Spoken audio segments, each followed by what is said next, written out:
Hello ladies and gents, welcome back to Rock the JVM. I'm Daniel, and in this video I'm going to show you how you can integrate ZIO with Apache Kafka. So obviously this video is for those of you who have some ZIO and Kafka fundamentals but never integrated them together. So this is the subject of this video. As always, I'm going to recommend that you write code with me in this video, and whenever you need to refresh your memory or whenever you need to get back to this sort of recipe to integrate ZIO with Apache Kafka, just refer back to this video or to the written form at the blog with the link in the description. So without further ado, let's get back to our little project. So I created here an object that I named ZIO Kafka, and this extends ZIO.app. This is something that all ZIO applications will have to do, and this overrides the run method, not the main method from the standard Scala app type. So override def run takes an argument list as a list of strings, and this returns a ZIO effect. And as a use case, we're going to write a small application that listens for notifications from a Kafka topic about a football match. I'm in Europe, and we're really big on football here, or soccer, for those of you in the US. And we're going to write a small application that listens for notifications about scoring, for example, in a football match. Okay, now, first things first, we need to set up Kafka on our little device. So I have here the library definitions in build.sbt. So here I have dev ZIO %%ZIO-Kafka, and I'm using the latest versions at the moment of this recording. Now, depending on when you're watching this video, the versions of the libraries might have changed in the meantime, but check out the article for all the library definitions that you are going to need for this project. So if you want, you can pause the video and copy the library definitions from the blog post and bring them to your own build SBT. So that's the first thing that we're going to need to do to make ZIO and Kafka compatible. The second thing is to create a Docker container to hold an actual Kafka topic. So I created a small Docker Compose YML that you can put wherever in your little project, and the article, the blog post, will again contain all this code that you can cut and paste into your own project. So go ahead and check out the blog post and bring this text, this Docker Compose YML, into your own project. And after you've done that, you can pause the video if you need more time.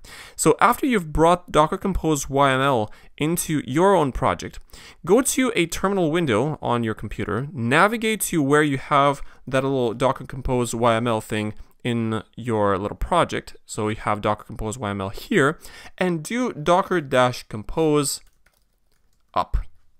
And this will spin up all the Docker containers that you're going to need for Kafka. And when you run this the first time, this might take a couple of minutes, but I already have the Docker container definitions already installed, and these will only take a couple of seconds. So hit Docker Compose up and just follow along with the project.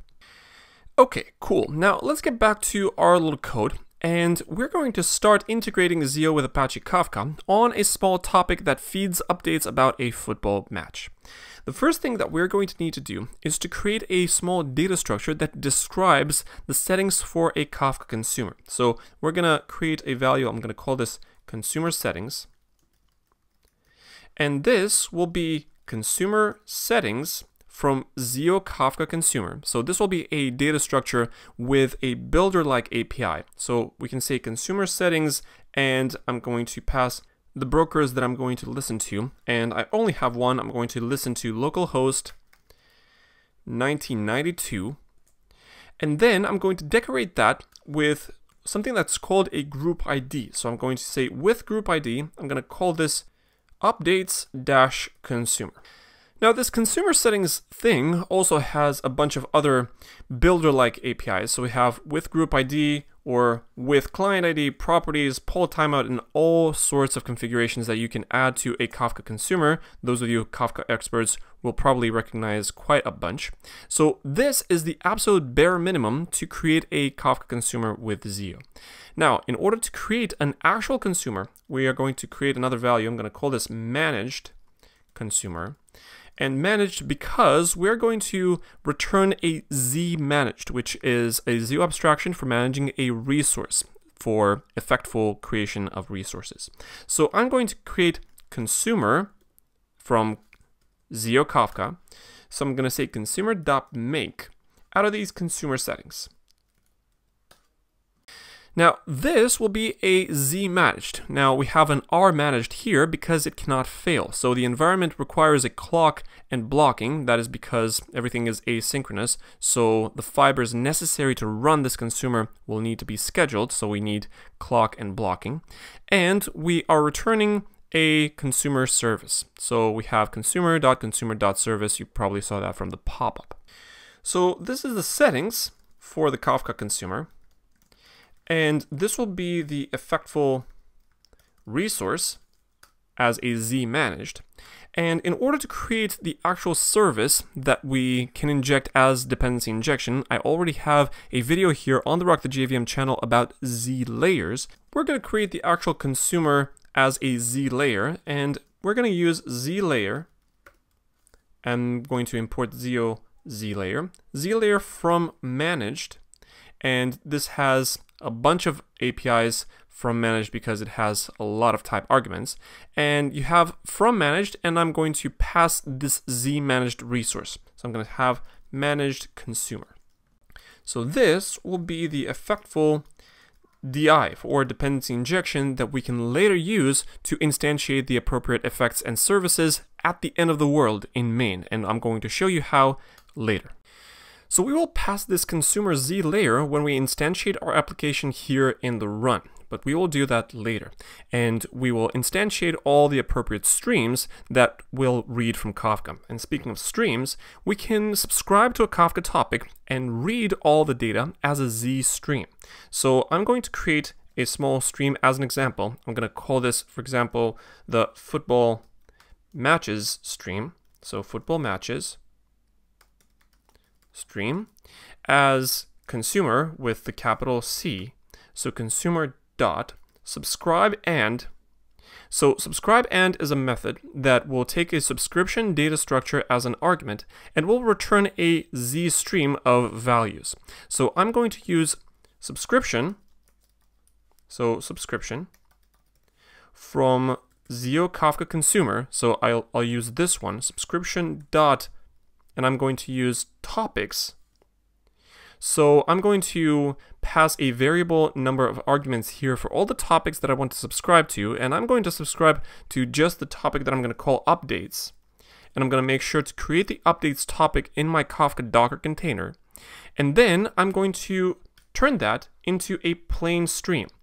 Now, the plain stream method has the role of turning this subscription description, so this is the description of a Kafka topic subscription, into an actual Z stream that will read some data. And we will need some serializer and deserializers that will turn the Kafka bytes into the data that we need. So I'm going to use SERDI from ZIO Kafka SERDI. SERDI is a acronym from serializer and deserializer into a single word, SERDI. And SERDIs are already embedded into the ZIO Kafka library, and we can transform those as I'm going to show you a little bit later. And just to use as an example, SERDI.string is a serializer that turns bytes into an actual string that we can consume. And this is the serializer and deserializer for the key of the Kafka record. And for the Kafka value, so I'm going to have SERDI.string again. So the first SERDI is for the key of the Kafka record, and this is for the value of the Kafka record. So that's why we need to pass two SERDIs. Now, this expression is a little bit complex and has a lot of things under the hood, and I'm going to deconstruct them shortly, but taking a look at this expression, this is a Z stream, which takes as a environment, as a requirement, any with consumer, so just consumer. It can fail with a throwable, and the values that flow through the stream are of type committable record, of type string and string. Committable record is a simple wrapper over a Kafka record that holds the data and the offsets. And the types string and string are the types for the key of the Kafka record and the type of the value of the Kafka record, respectively. So this is essentially a stream of strings read from the Kafka topic. Now, we can read other data types if we can provide other kinds of SERDIs. So this stream contains committable records with a key string and value string.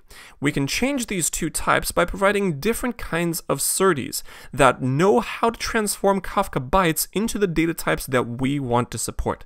And I'm going to define some data structures that I'm going to call a case class. Let's call this, I'm going to name this match player with the name of the player as a string and the score as an int.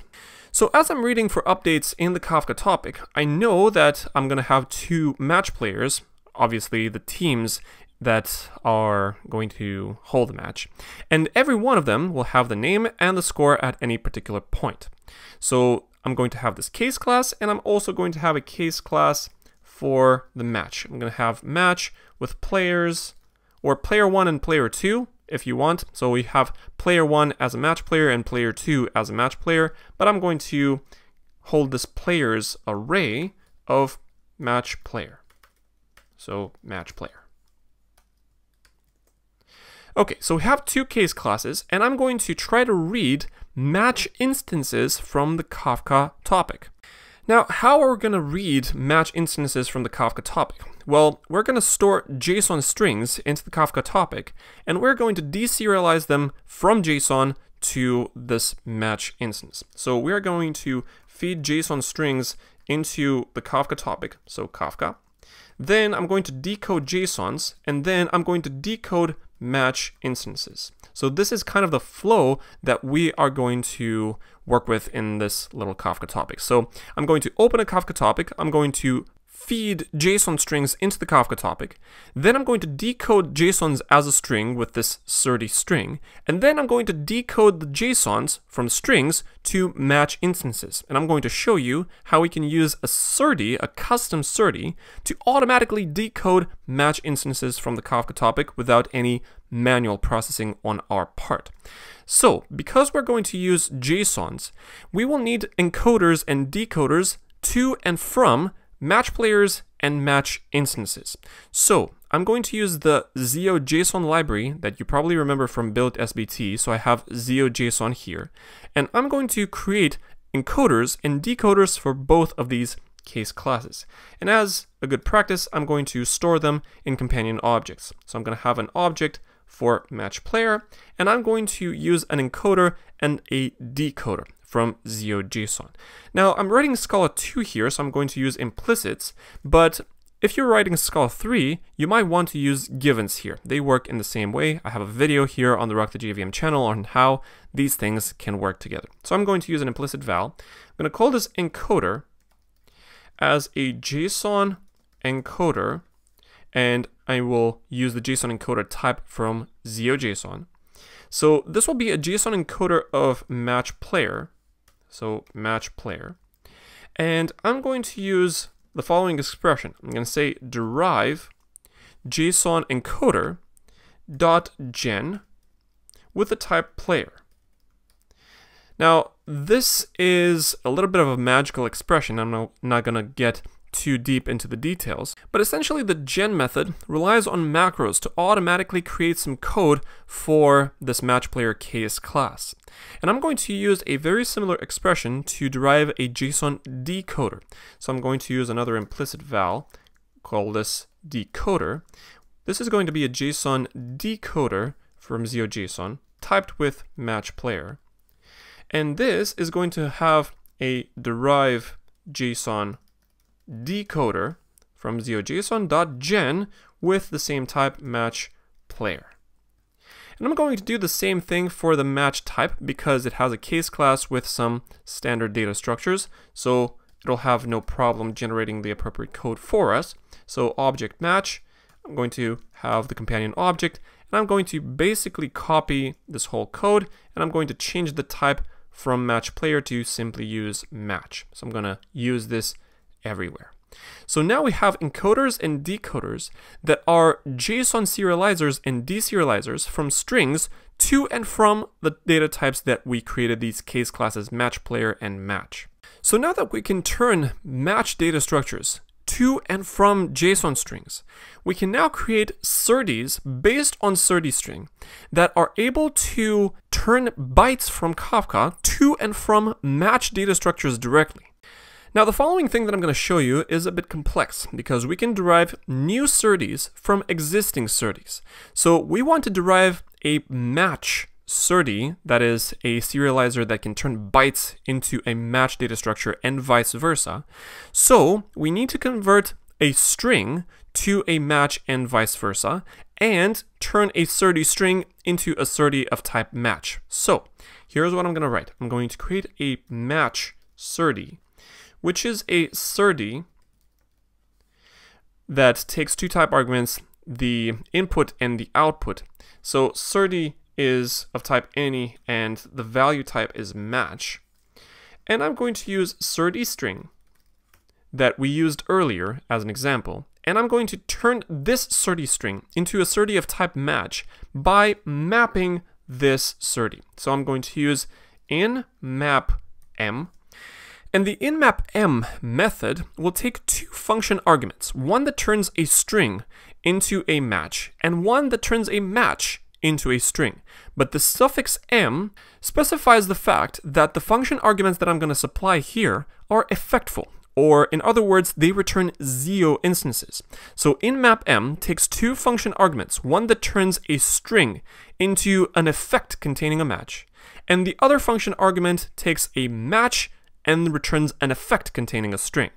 So I'm going to run the curly brace syntax here, and assuming a string, so I'm going to say string arrow, and I'm going to turn this string into a match. And obviously I need to deserialize that into a JSON. So this is the deserialization part. And I'm going to use ZIO dot, and I'm going to import ZIO. I'm going to use from either, and I'm going to write, let's call this string, the argument of the function, and I'm going to convert that to a match. So I'm going to say string.fromJSON, which is an extension method. And now the fromJSON method shows red because being an extension method will need some implicit conversions. So I'm going to use ZIO JSON everything here in the import. So I'm going to use ZIO JSON everything and not rely on particular data types that we've automatically imported. So notice that fromJSON is now available and it will need a type from us. So I'm going to use the match. Now, string from JSON match is an expression that returns an either. The desired value is match if the parsing is successful, or the undesirable value is a string if the parsing has failed. So we'll need to turn that undesirable string value into an exception. So I'm going to use left, which is an either left projection, and I'm going to map the left value. So I'm going to have, let's call this error message, and I'm going to turn that into an actual throwable. So I'm going to have new runtime exception with that particular error message. So we have ZIO from either, and I've simply mapped the left part of the either from the error message to an actual throwable.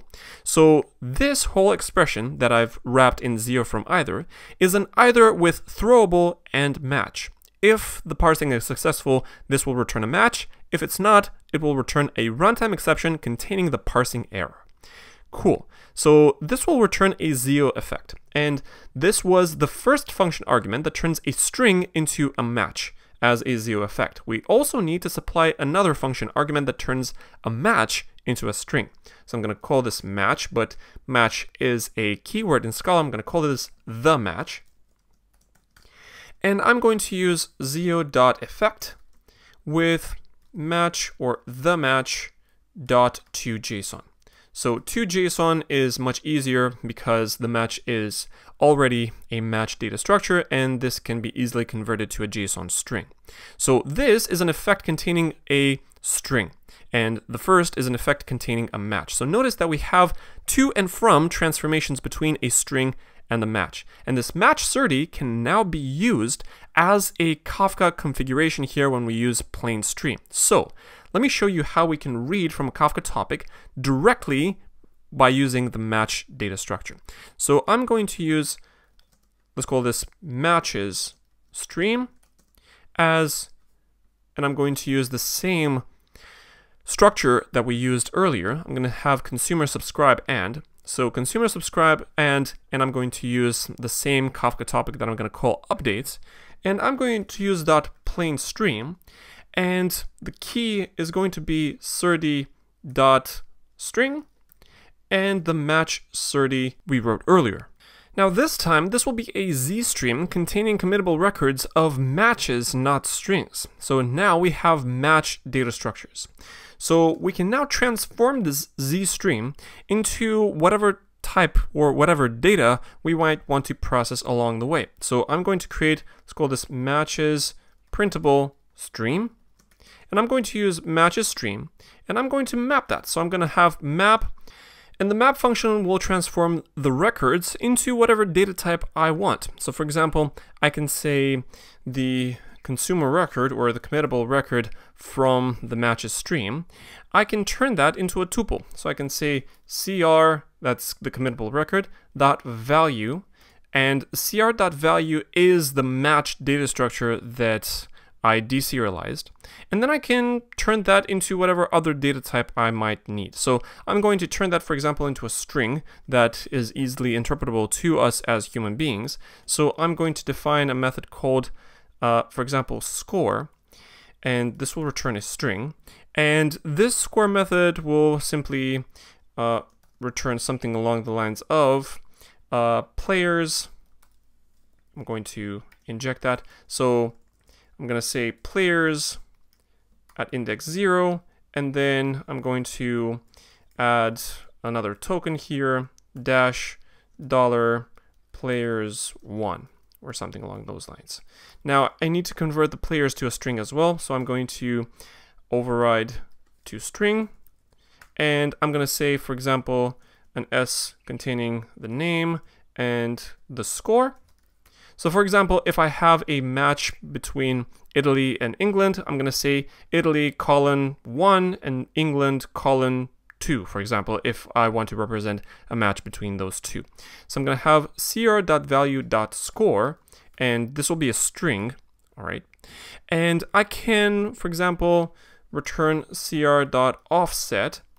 And this is quite interesting for us because this is the offset from the Kafka topic. If you know the fundamentals of Kafka, every message or every record will have an offset within that topic, and we will need to store that because we will need the consumer to commit those offsets so that it knows where to read later. So I'm going to store the string representation of the match and the offset of the committable record so that I can commit that inside my consumer. Now I'm going to use a very interesting method that's called tap, and tap will take as an argument a function from the tuple that I return here, and the function will return an effect while keeping the original value that will be processed later. So I'm going to use a partial function to deconstruct the tuple automatically, so I can say score and offset that I don't care, and I'm going to use a ZIO effect. And to that end, I'm going to use ZIO.console.putStringLine, and I'm going to inject my little score there. So I'm going to pass a little string, I'm going to use an S-interpolated string, and I'm going to use some format that I'm comfortable with, some bars or something like that, easy for us to interpret and read, score. So I'm going to inject the score here in an S-interpolated string. You can use any format you like. So the tap method will keep the value inside the stream, but for every value that passes through the flow, this effect will also be performed. So ZIO console put string line will be performed for every value inside the stream. Now, I'm going to discard my little score here because I've already processed that. I'm only going to keep the offset. So I'm going to have map, and I'm going to use _2. So this will be to keep just the offsets. Then I need to commit those offsets inside the Kafka consumer so that it knows where to read from inside the Kafka topic. So I'm going to use a really magical method called Aggregate Async. And Aggregate Async is a powerful method that gets quite deep into the weeds of ZIO. I might get into that in more detail in some other video. But in short, ZIO streams are internally represented as ZIO chunks, which are variable length data structures holding the actual data that flow through the stream. And aggregate async will simply map those chunks, those data structures holding the data inside the stream, to some other chunks by changing some data inside or changing their length or aggregating them in some other way. That's why it's called aggregate. It's very, very general. And this is async because it's based on ZIO fibers, which I already have a video on the Rock the JVM channel if you want to check that out. And in our case, we will aggregate the chunks containing the offsets of the Kafka records, and for every chunk, we will store the maximum offset of all the messages contained in that chunk so that the Kafka consumer can know where to look next. Now, the argument that we need to pass to aggregate async is a transformation between chunks to chunks. And fortunately for us, for ZIO Kafka, we already have a transformation that will naturally map the chunks containing the offsets of our data to the maximum offsets for every chunk. So every single chunk will be reduced to a single value, which will be used for the Kafka consumer to read from the next offset. So we will use consumer.offset batches. This will be an already made transformation that for every chunk containing offsets, we will simply store the maximum offset, which will be used by the Kafka consumer to read the next messages. All right, so that was a mouthful. So let me just keep track of what we have so far. So we have a stream of match instances. Then we have a stream of tuples of type string and offset. Then we have the same kind of stream plus the effect. Now we have just the offsets, so we have a stream of offsets.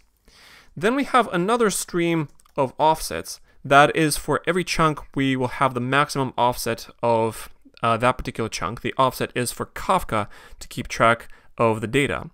And now this stream of offsets needs to be committed. For every single chunk, we will need to commit the offsets for Kafka. So committing is a Kafka concept that will simply store the internals of the Kafka consumer so that it knows where to read from next.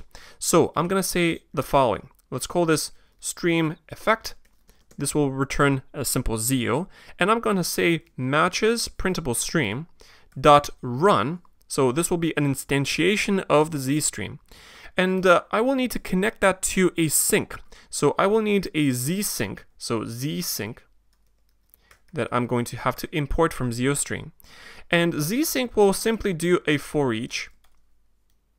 And for each record, I'm going to say record.commit. And the record is actually an offset. So for every element in this matches printable stream thing is simply an offset because I've discarded the data through this map function. And for every offset, I'm going to say offset.commit. And this will be a simple ZIO effect with some dependencies. So this stream effect will be a ZIO requiring two things. We will require a consumer, which we provided earlier as a Z layer, so we will need to provide that as dependency.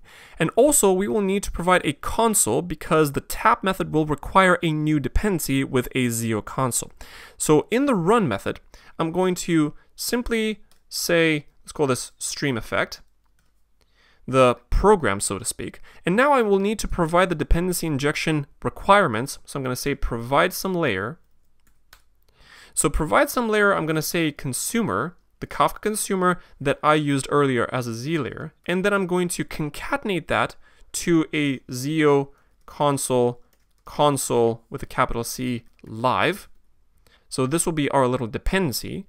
So we have two dependencies, one for the Kafka consumer and one for the ZIO console. And then I'm going to return the exit code. All right, so at this point we have a full application. So we can safely run this application, but I'm not going to do that just yet. I will need to check our little Kafka Docker containers and start a little Kafka topic called updates.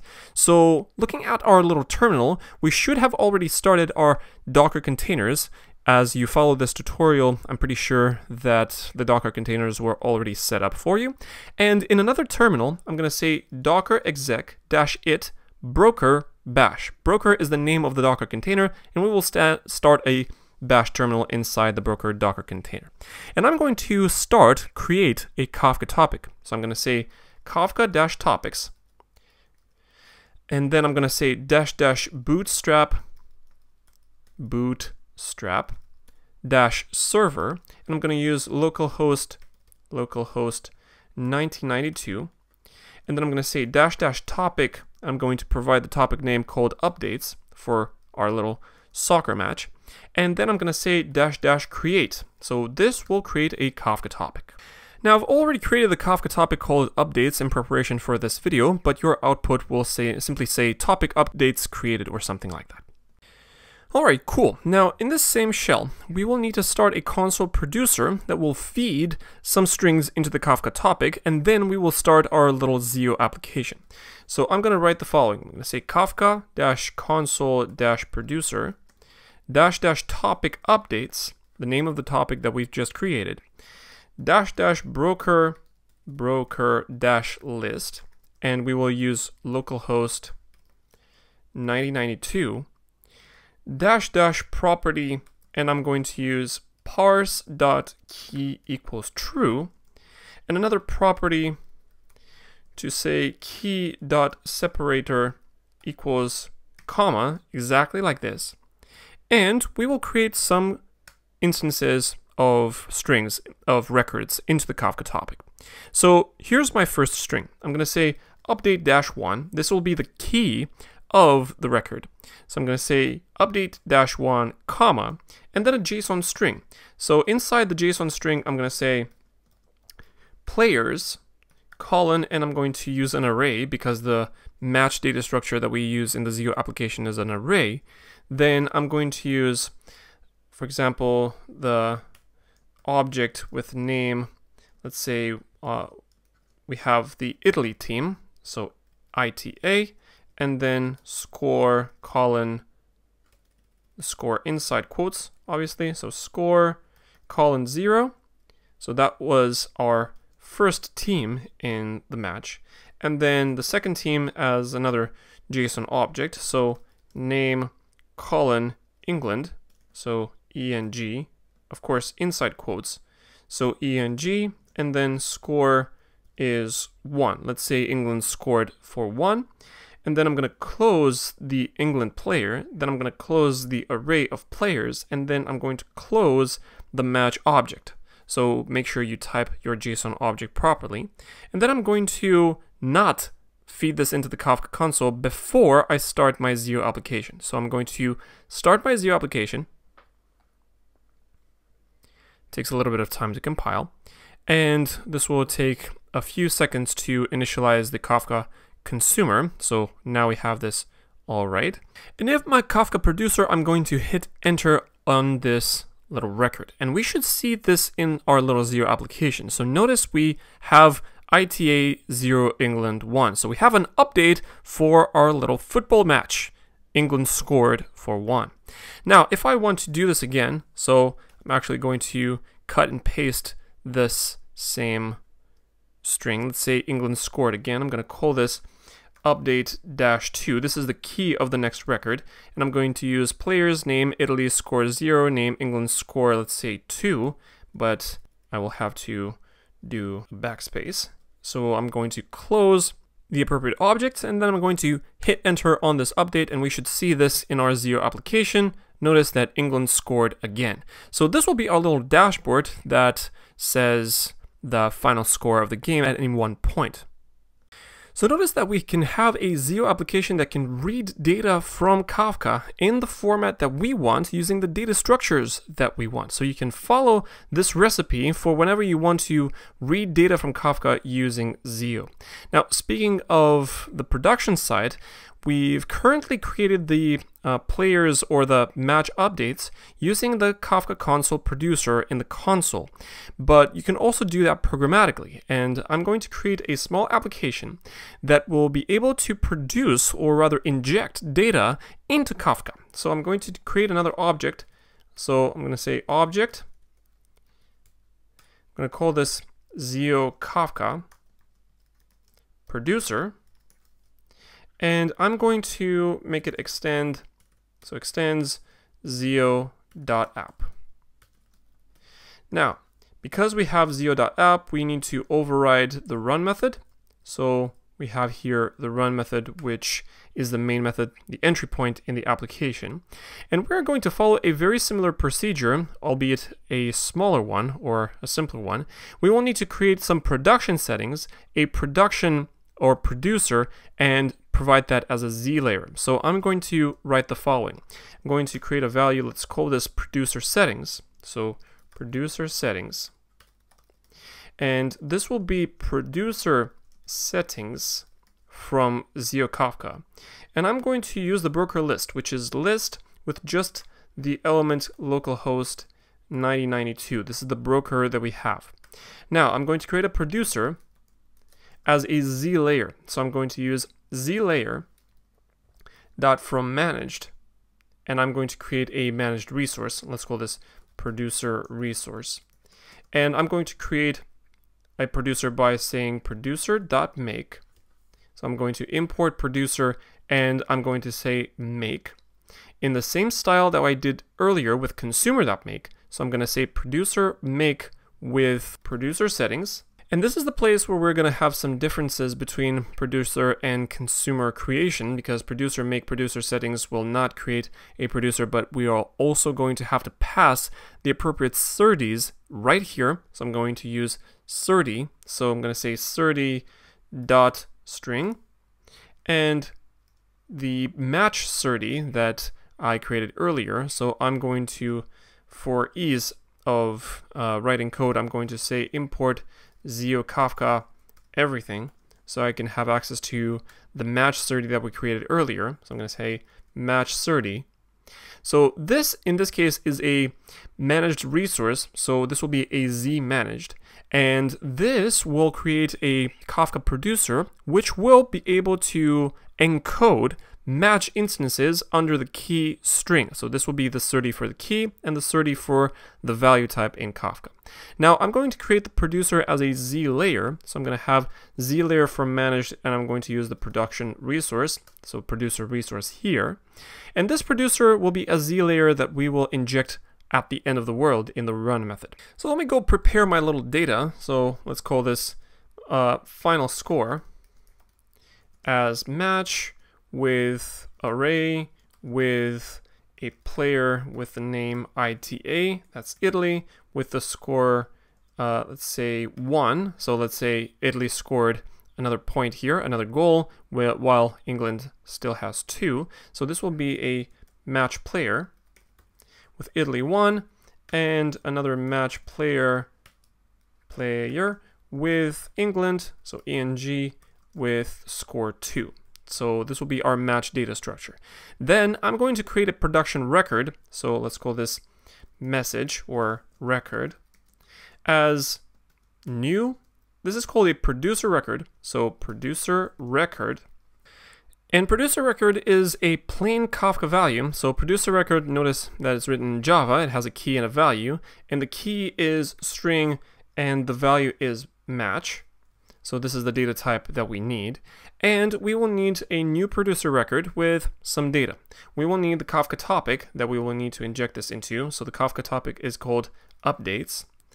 Then we will need to pass the key. So I'm going to call this update-3 and the match instance that I'm going to pass, which is the final score. So final score. So this is the producer record that I'm going to feed into the Kafka topic.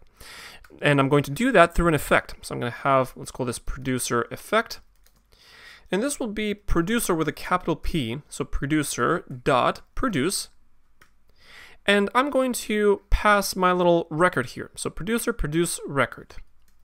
So this will be an effect that when evaluated will feed this producer record into the Kafka topic. So because this is a ZIO, it has some requirements, and that requirement is of the form of this Z layer that I created earlier. So in main, I'm going to actually invoke this effect by injecting using DI on this producer. So here's what I'm going to do. In run, I'm going to say producer effect. So producer effect dot provide some layer, and in provide some layer, I'm going to pass producer.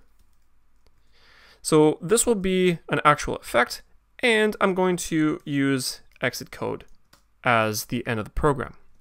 Now, in order for this line to work, we will need some implicits in place, and the implicits will only be able to be proved if the compiler can infer the right types, and the type inference is not necessarily perfect, so I'm going to help the compiler a little bit, and I'm going to attach the type of the producer and the producer effect. So producer is a Z layer with the dependency blocking from ZIO, so ZIO.blocking. And the exception is throwable, the error type. And the value type is a producer with the requirement any. The key of the Kafka record is a string, and the value of the Kafka record is a match. So this is the value that the Z layer will provide via dependency injection. We will have a producer, right? And I'm also going to type the producer effect, and this will be a ZIO instance. So this will be a ZIO with the requirement, and this requires the actual producer. So I'm going to have producer with any string match, the exact same type that the Z layer will have to provide me. All right, so this will be the requirement of the ZIO effect. The error type is still throwable, and the value type is called record metadata. Now, this is specific to ZIO Kafka. You had no way of knowing this beforehand. But all you need to know is that the requirement type of this ZIO effect must be the exact same type as the type produced by the Z layer. All right, so the Z layer will act as a requirement for the ZIO effect. And notice that once we specify the types correctly, our little implicit requirement disappeared. Alright, so at this moment I can still use or run the ZIO Kafka Producer application because it's a standalone application while keeping the original ZIO Kafka application in place. So the ZIO Kafka Producer will programmatically inject this match data structure into the Kafka topic, and then the ZIO Kafka application will read from that and it should print something new to the console. So let me run this again. And we'll see another application here starting the ZIO Kafka Producer. And in ZIO Kafka, we should be able to see the third update to the football match. Alright, so congratulations and thank you for following along so far. In this video, you learned how to integrate ZIO with Apache Kafka, and you can use this recipe for whatever use case you might need to interact between the two. If you want to access the entire code, check out the article, the blog version of this video with a link in the description. I hope you liked this video. Click the like button for me and subscribe to the channel for more videos like this. Check out the blog version. Check out the website at rockthejvm.com. I have hundreds of hours, literally, on Scala, functional programming, ZIO, Cat's Effect, and many other goodies. And check me out on Twitter and LinkedIn for fresh updates on upcoming material. Until next time, I'm Daniel, signing off.